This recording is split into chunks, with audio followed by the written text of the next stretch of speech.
여러분 반갑습니다. 오늘은 고려아연 기업전쟁 제2편입니다. 지난 1편에서는 고려아연과 영풍이 어떤 회사냐, 이 회사를 꾸려가고 있는 최신혜 또 장신혜가 어떻게 피를 나눈 친인척도 아니면서 75년이나 아름다운 동맹 경영을 유지해 올 수 있었던 것인가, 황해도 사리원에서 단신 월남에서 서울에서 어렵게 남대문 시장에서 장사를 하다가 의기투합해서 거대한 기업을 이루게까지 그 스토리, 그리고 3대째에 와서 기업 전쟁을 하게 된 그 배경까지 말씀을 올렸습니다. 자, 오늘은 그러면 이 영풍 고려아연 전쟁이 어떻게 진행되었느냐. 자, 지금 3대째에 와서 최윤범 고려아연 측 경영권을 갖고 있는 측과 또 그 고려아연의 최대 주주인 영풍, 그리고 영풍을 지배하고 있는 장신의 장형진 씨가 붙었다. 그리고 그 붙는 과정에서 양측이 모두 외세를 끌어들였다라고 말씀을 올렸습니다. 우선 최윤범 씨 측이 끌어들인 외세는 한화그룹 김동관 회장, 유학대, 최윤범 회장이 미국 유학대 만난 분들이죠. 그 다음에 현대차, 이분들이 지금 고려아연 주식을 상당수 매입해 놓고 있는 주주들입니다. 그러니까 이분들이 사실상 가려진 백기사로서 최윤범 씨 편을 그동안에 많이 들어줬기 때문에 최윤범 씨 측은 지분이 적으면서도 경영권을 행사할 수 있었고, 지금의 이사진이요, 고려아연 이사진이 한 명을 빼놓고 몽졸이 최윤범 씨가 임명한 사람들인데, 그 이사 선임할 때 한화나 현대차가 최윤범 씨 측을 많이 도와줬습니다. 자, 그러자 장형진 씨 측, 그러니까 영풍 측에서는 이러다가 완전히 다 뺏기겠다 해서 끌어들인 외세가 바로 MBK라는 곳입니다. 마이클 병주 킴 사모펀드, 우리나라 최대의 사모펀드죠. 또 이 김병주 씨는 검은머리 외국인, 국적이 미국이에요. 또 박태준 전 포스코 창업주 회장님의 사위로도 유명한 분입니다. 이 김병주 씨를 끌어들였어요. 그러고는 이제 전쟁이 터지는데요. 최윤범 측의 전쟁은 숨어서 하는 주식 교환 방식이라고 그러면, 이 고려아연의 실질적인 주주인 장형진 씨, 장신혜는 MBK를 끌어다가 공개 전종을 했다, 이렇게 볼 수가 있습니다.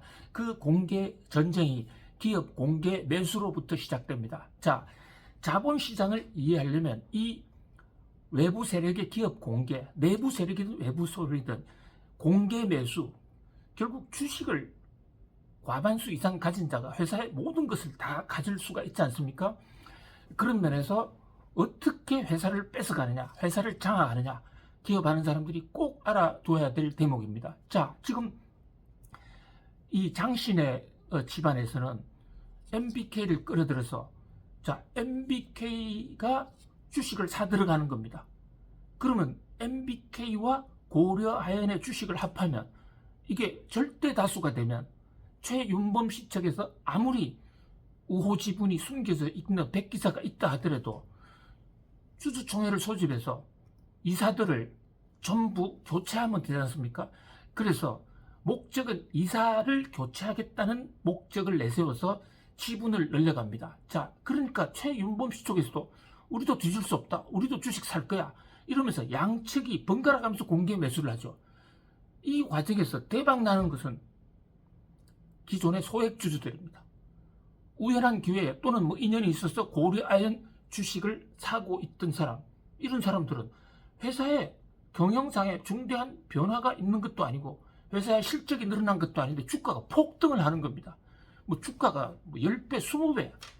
자, 그래서 주식 투자하는 분들요, 회사의 경영권 분쟁이 있을 것으로 예상되는 회사의 주식을 사면 결정적인 순간에 한몫 크게 벌 수가 있는 것이죠. 그런데 이때 조심할 점이 있습니다.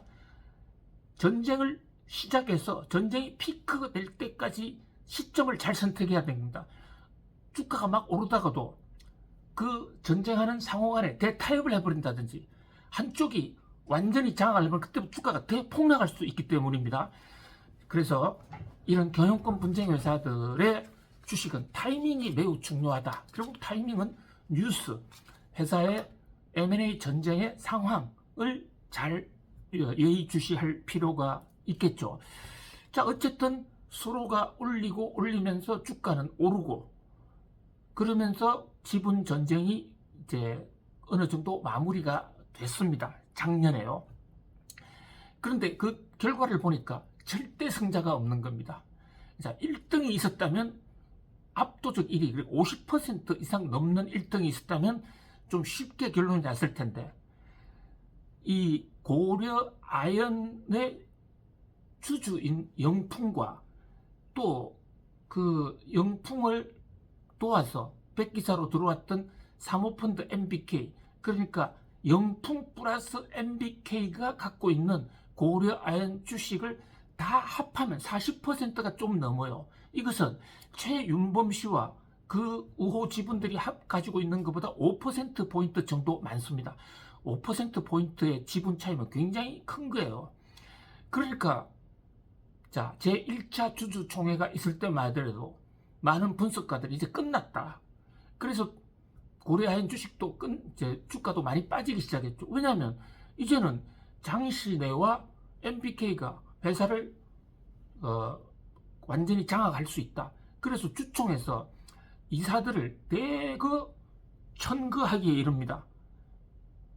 그래서 그 표결만 들어가면 그 표결에서 이사가 현재 11명 중에서 10명이 최윤범 씨 측이고 1명이 장형진 씨 측, 그러니까 장신혜인데, 여기서 새로 10명보다 더 많은 이사를 새로 장신혜 사람으로 뽑기만 하면 이사회에서 10대 1의 구도가 깨져서 이사회를 장신혜가 조금이라도 더 많으면 회사의 경영권도 완전히 가져올 수 있었던 것이거든요.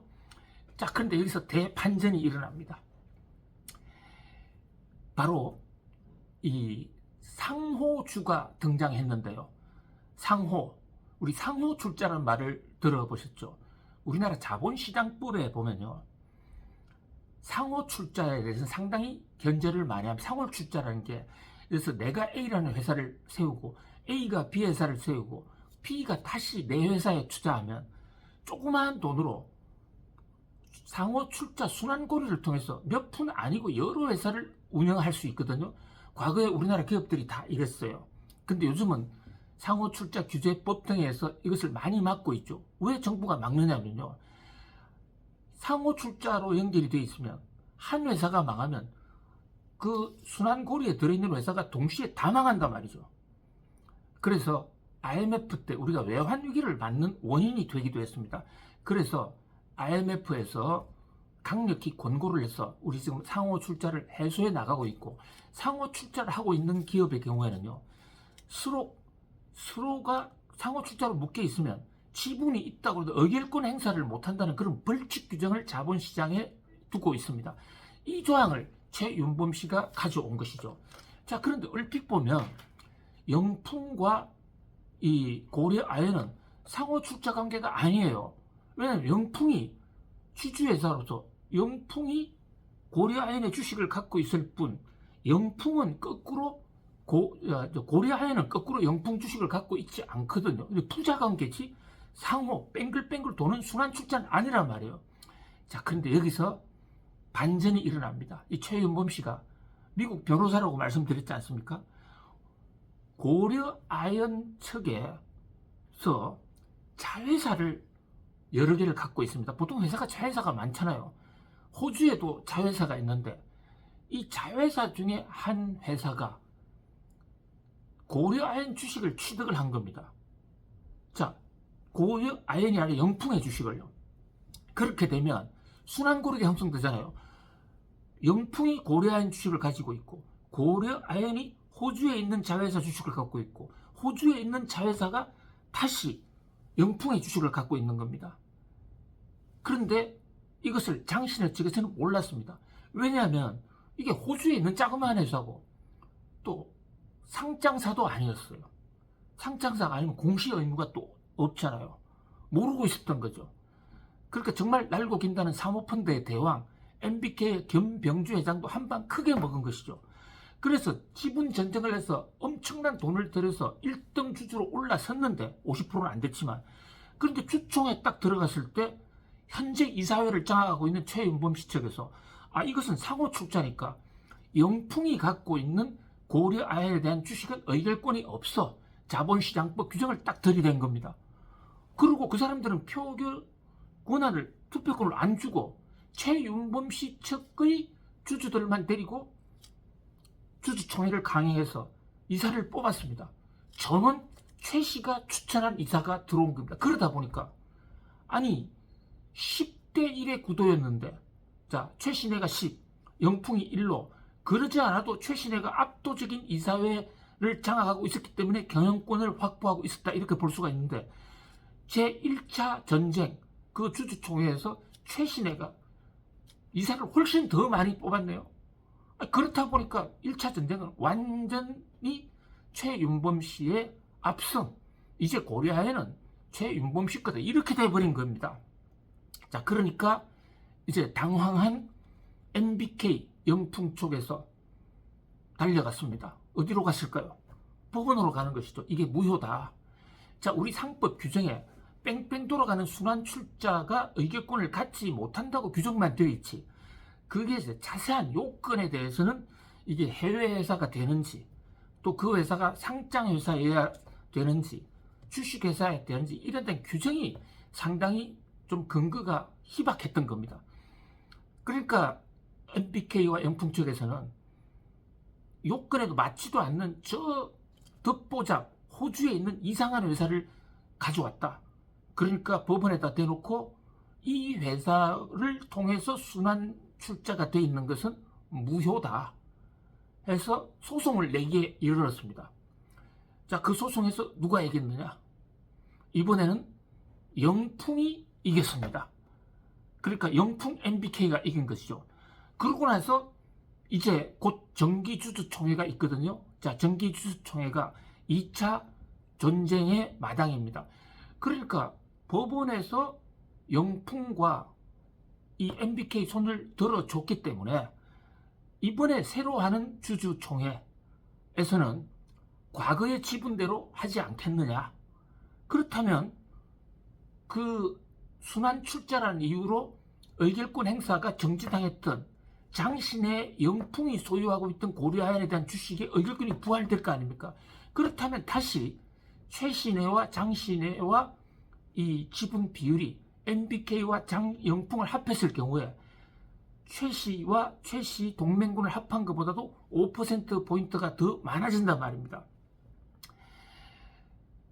그런 면에서 이제는 역전됐다. 시간 문제일 뿐이지 결국은 MBK와 이 영풍이 지분이 많은 쪽이 회사를 찾아가는구나.